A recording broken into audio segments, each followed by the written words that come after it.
Hello guys, tayo ay magluluto ng puso ng saging, torta po. Ayan, panoorin nyo kung paano magluto ng tinortang puso ng saging. Ayan, magtutorta po tayo. Tinanggalan ko yan ng sabay natin yan. Sarap yan guys, pag sinabay ang bulaklak ng saging, sarap yan, sarap siya. Kadalasan ng iba hindi yan sinasama, pero natutunan ko rin to, sinasama pala to. Sarap din siya, okay naman siya, walang sayang. Yan, tinatanggalan ko lang ng sa gitna niyan, parang stick, tapos yung parang kuko niya, style niya. Ang sarap niya, uy, sarap niyan. Yan, pinagtyagaan ko yan, pero ayos yan, masarap yan. Kahit paano, para marami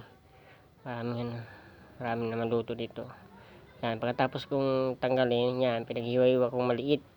Hiwain natin maliit guys, para pinong-pino. Tapos yan, hiniwa ko ng maliit-liit yan para tapos ko nyan, sige, hiwa-hiwa lang ako nyan para medyo madurog-durog, madami-dami agoy. Yan, sunod naman yung puso, siyempre.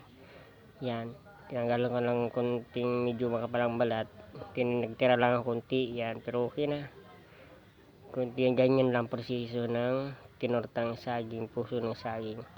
Yan guys, yan, nidres-dres ko yan. Yan, pagkatapos ko, bili ako ng mga ricado pala. Yan, ricado, pumunta ako ng tindahan. Pupunta pala ako sa tindahan, doon ako ng ricado. Bili ako ng mabawang, sibuyas, yan, torta siyempre. Yan, sili, limon yung sili. Punta ko na yan, bili ako ulit ng uling. Pabili lang yan din, pinambagan din. Bili akong uli.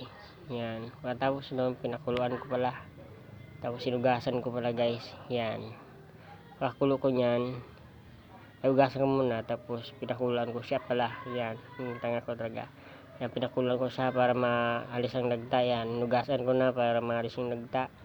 Siyempre kukoy, kunting pisil-pisil lang, kunti, hawak-hawak lang, kunting pisil-pisil lang. Yan, tapos sinalang ko ng sibuyas, yung pinaghiway ko ng sibuyas, yan, bawang, siyempre, yan, sili, yan, siyempre, yan, hinulang ko pala guys ng century tuna. Yung mga sahog ko lang, mga 2 piraso yan. Lagyan ko naman ng kunting arin dyan. Yan, kita nyo yung arin na may arin. Ayan, yung mga simpleng luto lang yan, pero ayos na guys. Mantika, ayos na, simpleng luto. Pero itlog, mga 5 itlog ko nilagay dyan, pero laban na guys. Pang ulam na to. Yan, simple lang, mga presiso nga lang. Yan, yan yung luto nya. Yan, ganda ng luto.